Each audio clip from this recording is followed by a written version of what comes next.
Gigacasting is changing the automotive industry.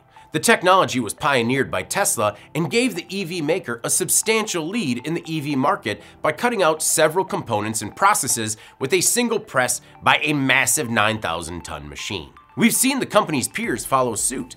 Just last week, Volvo bought 2 new 9,000-ton presses, bigger than my childhood home, and Toyota seems a bit further behind, recently unveiling a prototype that can build a third of a car body in 3 minutes. Meanwhile, Tesla is die casting the entire underbody of an EV. Ford and Hyundai are also in the giga game, but we hadn't heard much from GM until this week. According to Reuters, General Motors just bought Tooling and Equipment International, or TEI, a lesser-known company that was an important Tesla supplier. TEI is a sand casting specialist that pushed forward the design and development of Tesla's gigacasting molds and solidified the automaker's position at the head of the EV market. According to Reuters, it's TEI's technology that allows Tesla to cast increasingly complex parts.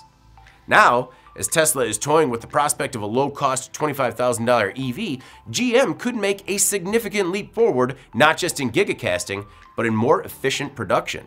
Tesla isn't exactly left in the lurch, but it will be forced to rely on its other suppliers while it tries to find a new sand casting dance partner. According to people close to the situation, the move could force Tesla to try and bring the technology in-house to prevent future disruptions.